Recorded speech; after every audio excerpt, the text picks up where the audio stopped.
Hi friends, എല്ലാവർക്കും നമസ്കാരം. ഇന്നത്തെ റെസിപ്പി നല്ല സോഫ്റ്റ് ആയിട്ടുള്ള ഹണി കേക്കിൻ്റെ റെസിപ്പിയാണ്. കുട്ടികൾക്കൊക്കെ വളരെയധികം ഇഷ്ടപ്പെടുന്ന ഒരു കേക്കാണിത്. ഇതും നമുക്ക് ഓവനും ബീറ്ററൊന്നും ഉപയോഗിക്കാതെ ഈസി ആയിട്ട് വീട്ടിൽ തന്നെ ഉണ്ടാക്കാവുന്നതേ ഉള്ളൂ. അപ്പോൾ അതെങ്ങനെ ചെയ്യാമെന്ന് നോക്കാം. അപ്പോൾ ഈ ഒരു കേക്കിന് വേണ്ടിയിട്ട് നമ്മൾ 1 കപ്പ് മൈദയാണ് എടുത്തിട്ടുള്ളത്. 250 ml മെഷറിംഗ് കപ്പിന് 1 കപ്പ് മൈദ. ഇനി ഇതിലേക്ക് 1 ടീസ്പൂൺ ബേക്കിംഗ് പൗഡറും 1/4 ടീസ്പൂൺ ബേക്കിംഗ് സോഡയും പിന്നെ അതുപോലെ തന്നെ കേക്കിലെ മധുരം ഒന്ന് ബാലൻസ് ചെയ്യാൻ വേണ്ടിയിട്ട് ഒരു നുള്ളു ഉപ്പും ചേർത്ത് കൊടുത്തിട്ട് ഇതുപോലെ 2-3 പ്രാവശ്യം നന്നായിട്ടൊന്ന് അരിച്ചെടുക്കാം.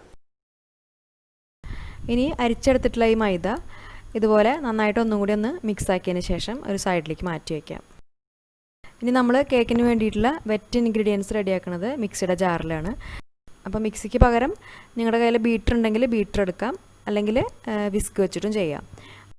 അപ്പോൾ ആദ്യം ഇതിലേക്ക് നമ്മൾ റൂം ടെമ്പറേച്ചറിലുള്ള 3 മുട്ടയാണ് ചേർത്ത് കൊടുക്കുന്നത്. ഇനിയിപ്പോൾ ഈ മുട്ട കഴിക്കാൻ താല്പര്യമില്ലെങ്കിൽ അപ്പോൾ അതിന് പകരം ഒരു 1/4 കപ്പ് തൈര് ചേർത്താൽ മതി. അതിനുശേഷം കേക്കിന് മധുരത്തിനായിട്ട് ഒരു 1/2 കപ്പ് പഞ്ചസാര ചേർക്കാം. പിന്നെ ആ മുട്ടയുടെ സ്മെല്ലൊക്കെ ഒന്ന് കുറയാനും കേക്കിന് നല്ലൊരു ഫ്ലേവർ കിട്ടാനും വേണ്ടിയിട്ട് ഒരു 1/4 ടീസ്പൂൺ വാനില എസൻസും ചേർത്ത് കൊടുക്കാം. എന്നിട്ട് ആ പഞ്ചസാരയൊക്കെ ഒന്ന് അലിയുന്ന രീതിയിൽ ആദ്യം ഇതുപോലെ നന്നായിട്ടൊന്ന് അടിച്ചെടുക്കുക. ഇനി ഇതിലേക്ക് ഒരു 1/4 കപ്പ് ഉരുക്കിയെടുത്തിട്ടുള്ള ബട്ടർ ചേർക്കാം. അപ്പോൾ ബട്ടർ ഉരുക്കിയതിന് ശേഷം നന്നായിട്ട് തണുത്തിട്ട് വേണം കേട്ടോ ചേർത്ത് കൊടുക്കാൻ.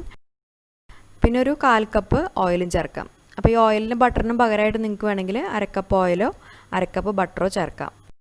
അതിനുശേഷം ആ ബട്ടറും ഓയിലും എല്ലാം കൂടിയിട്ട് ഒന്ന് മിക്സ് ആവുന്ന രീതിയിൽ വീണ്ടും ഇതുപോലെ നന്നായിട്ട് അടിച്ചെടുത്തിട്ട് ഇത് നമുക്കൊരു ബൗളിലേക്ക് മാറ്റാം. അതിനുശേഷം നമ്മൾ നേരത്തെ അരിച്ചു വെച്ചിട്ടുള്ള മൈദ ഇതിലേക്ക് ചേർത്ത് കൊടുത്തിട്ട് ഇതുപോലെ പതുക്കെ ഒന്ന് മിക്സ് ചെയ്തെടുക്കാം.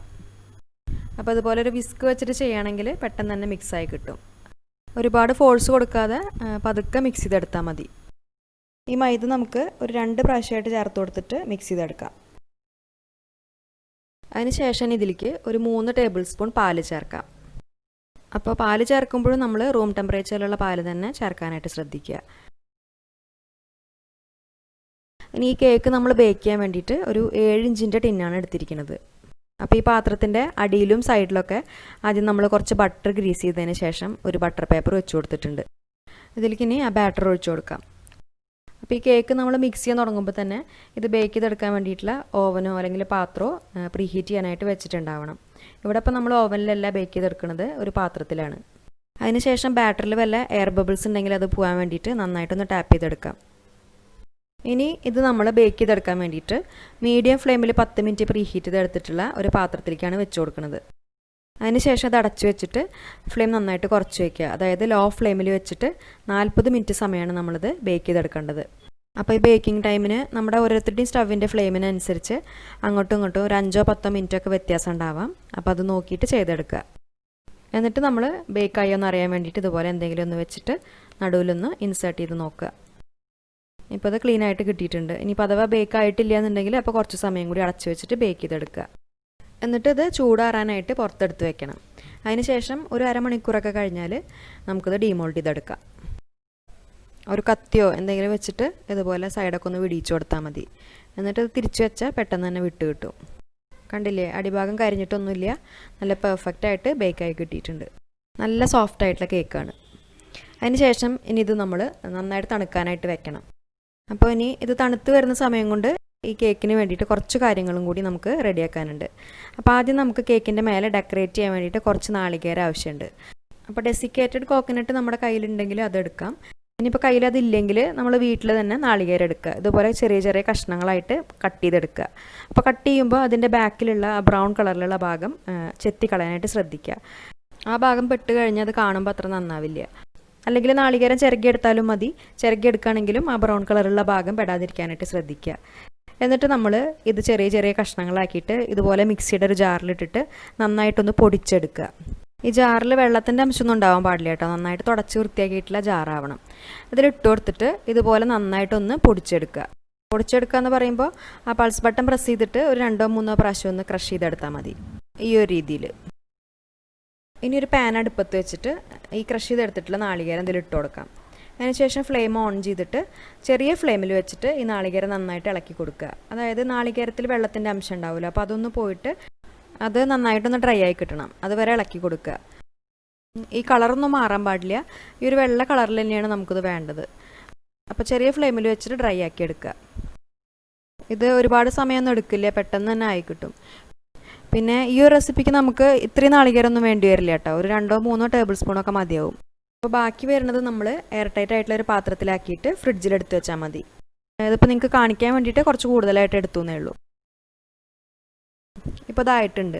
ഇതുപോലെ നന്നായിട്ടൊന്ന് ഡ്രൈ ആയി കിട്ടിയാൽ മതി. ഇനി നമ്മൾ ഫ്ലെയിം ഓഫ് ചെയ്തിട്ട് ഇത് ഈ പാത്രത്തിൽ നിന്ന് വേറൊരു പാത്രത്തിലേക്ക് വേഗം തന്നെ മാറ്റണം. അല്ലെങ്കിൽ ഈ പാത്രത്തിൻ്റെ ചൂടിലിരുന്നിട്ട് ഇതിൻ്റെ കളറ് മാറിപ്പോവും. ഇനി നമുക്ക് കേക്കിന് വേണ്ടിയിട്ടുള്ള ഹണി സിറപ്പ് റെഡിയാക്കാം. അപ്പോൾ ഒരു 2 ടേബിൾ സ്പൂൺ പഞ്ചസാരയാണ് എടുത്തിരിക്കുന്നത്. ഇതിലേക്ക് നമ്മൾ ഒരു 1/4 കപ്പ് വെള്ളം കൂടി ഒഴിച്ചു കൊടുത്തിട്ട് ആ പഞ്ചസാര നന്നായിട്ട് മെൽട്ടാവുന്ന വരെ തിളപ്പിച്ചെടുക്കുക. നമ്മളിപ്പോൾ ഇവിടെ ഒരു 1/4 കപ്പ് വെള്ളമാണ് ചേർത്തിട്ടുള്ളൂ. ഇനിയിപ്പോൾ ഈ കേക്ക് കൂടുതൽ ജ്യൂസി ആയിട്ട് വേണമെങ്കിൽ അപ്പോൾ നമ്മൾ ഈ വെള്ളത്തിൻ്റെ അളവ് കുറച്ച് കൂടുതലായിട്ട് ചേർത്ത് കൊടുത്താൽ മതി. എന്നിട്ട് ഈ പഞ്ചസാര ഇതുപോലെ നന്നായിട്ട് മെൽട്ടായി കഴിഞ്ഞാൽ ഇതിലേക്ക് നമുക്ക് 1 ടേബിൾ സ്പൂൺ തേൻ ചേർത്ത് കൊടുക്കാം. ഇനി ഇത് ഒരുപാട് സമയം തിളപ്പിക്കേണ്ട. ആ തേൻ നന്നായിട്ടൊന്ന് മിക്സായി വന്നാൽ ഈ പാത്രത്തിൽ നിന്ന് മാറ്റാം. ഇനി നമുക്ക് കേക്കിൻ്റെ മേലെ സ്പ്രെഡ് ചെയ്ത് കൊടുക്കാൻ വേണ്ടിയിട്ട് ജാം ഒന്ന് ലൂസാക്കി എടുക്കണം. അപ്പോൾ അതിന് വേണ്ടിയിട്ട് ഒരു 1/4 കപ്പ് ജാമാണ് എടുത്തിരിക്കുന്നത്. അപ്പോൾ ജാമിൻ്റെ അളവ് അത് നമുക്ക് എത്രയാണോ വേണ്ടത് അതിനനുസരിച്ച് എടുക്കാം. ഞാനിപ്പോൾ ഇവിടെ ഇതിന് വേണ്ടിയിട്ട് മിക്സഡ് ഫ്രൂട്ട് ജാമാണ് എടുത്തിരിക്കുന്നത്. പകരം നിങ്ങൾക്ക് ഇഷ്ടമുള്ള ഏത് ജാമും ഇതിന് വേണ്ടിയിട്ട് എടുക്കാം. ഇനി ഇതിലേക്ക് 1 ടേബിൾ സ്പൂൺ തേനും കൂടി ചേർത്ത് കൊടുത്തിട്ട് ഇതൊരു മീഡിയം ഫ്ലെയിമിൽ വെച്ചിട്ട് നന്നായിട്ടൊന്ന് ഇളക്കി കൊടുക്കുക. ഈ കട്ടകളൊക്കെ മാറിയിട്ട് ഇതൊന്ന് ലൂസായി കിട്ടണം. അതുവരെ ഒന്ന് തിളപ്പിച്ചെടുക്കാം. അത് പെട്ടെന്ന് തന്നെ ആയി കിട്ടും. നന്നായിട്ടൊന്ന് ഇളക്കി കൊടുത്താൽ മതി. ഇപ്പോൾ അതായിട്ടുണ്ട്. ഇനി ഇതും ഈ പാത്രത്തിൽ നിന്ന് മാറ്റാം.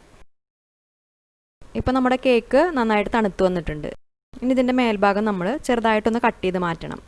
നമ്മൾ ആ ഹണി സിറപ്പൊക്കെ കേക്കിൽ ഒഴിച്ചു കൊടുക്കുമ്പോൾ കേക്കിൻ്റെ ഉള്ളിലേക്ക് നന്നായിട്ട് എത്തണം എന്നുണ്ടെങ്കിൽ മേൽഭാഗം ഇതുപോലെ ഒന്ന് കട്ട് ചെയ്ത് മാറ്റുകയാണ് നല്ലത്. ഇനി ആദ്യം നമ്മൾ ഈ കേക്കിൻ്റെ മേലെ ഉണ്ടാക്കി വെച്ചിട്ടുള്ള ആ ഷുഗർ സിറപ്പ് മുഴുവനായിട്ടും എല്ലാ ഭാഗത്തേക്കും എത്തുന്ന രീതിയിൽ ഒഴിച്ചു കൊടുക്കുക. അതിനുശേഷം റെഡിയാക്കി വെച്ചിട്ടുള്ള ആ ജാം എല്ലാ ഭാഗത്തേക്കും ഇതുപോലെ സ്പ്രെഡ് ചെയ്ത് കൊടുക്കുക. അപ്പോൾ ഈ ജാം നമ്മൾ റെഡിയാക്കി കഴിഞ്ഞാൽ പെട്ടെന്ന് തന്നെ ഇതിൻ്റെ മേലെ സ്പ്രെഡ് ചെയ്ത് കൊടുക്കുകയാണ് നല്ലത്. അത് തണുത്ത് കഴിഞ്ഞാൽ വീണ്ടും കട്ടയായി പോവും. കട്ടയായി കഴിഞ്ഞാൽ പിന്നെ നമുക്ക് ഇതുപോലെ ചെയ്തെടുക്കാൻ കുറച്ച് ബുദ്ധിമുട്ടാവും. അപ്പോൾ ആ ചൂട് മുഴുവനായിട്ടും ആറുന്നതിന് മുൻപായിട്ട് തന്നെ ഇതിൻ്റെ മേലെ സ്പ്രെഡ് ചെയ്ത് കൊടുക്കുക. അതിന് ശേഷം നമ്മളിനി ഇതിൻ്റെ മേലെ ആ ചൂടാക്കി എടുത്തിട്ടുള്ള നാളികേരം എല്ലാ ഭാഗത്തേക്കും ആവുന്ന രീതിയിൽ ഇട്ട് കൊടുക്കുക. അതിന് ശേഷം നമുക്ക് ഇഷ്ടമുള്ള രീതിയിൽ കട്ട് ചെയ്തെടുക്കാം. നല്ല സോഫ്റ്റ് ആയിട്ടുള്ള കേക്കാണ്. പിന്നെ ഇത് ഉണ്ടാക്കാനും വലിയ ബുദ്ധിമുട്ടൊന്നുമില്ല. നമ്മുടെ വീട്ടിലൊക്കെ തന്നെ ഉണ്ടാവുന്ന സാധനങ്ങൾ മതി. നല്ല ടേസ്റ്റി ആയിട്ടുള്ള കേക്കാണ്. പ്രത്യേകിച്ച് കുട്ടികൾക്കൊക്കെ നന്നായിട്ട് ഇഷ്ടപ്പെടും. അപ്പോൾ എന്തായാലും എല്ലാവരും ഉണ്ടാക്കി നോക്കുക. ഉണ്ടാക്കിയിട്ട് അഭിപ്രായങ്ങളൊക്കെ അറിയിക്കുക. പിന്നെ ഈ വീഡിയോ നിങ്ങൾക്ക് ഇഷ്ടപ്പെട്ട ലൈക്ക് ചെയ്യുക. അതുപോലെ ഫ്രണ്ട്സിനും ഫാമിലിക്കൊക്കെ വീഡിയോ ഒന്ന് ഷെയർ ചെയ്ത് കൊടുക്കുക. പിന്നെ ചാനൽ സബ്സ്ക്രൈബ് ചെയ്യാത്തവർ മറക്കാതെ ഒന്ന് സബ്സ്ക്രൈബ് ചെയ്ത് സപ്പോർട്ട് ചെയ്യുക. അപ്പോൾ ഇനി നല്ലൊരു റെസിപ്പി ആയിട്ട് വീണ്ടും വരാം. താങ്ക്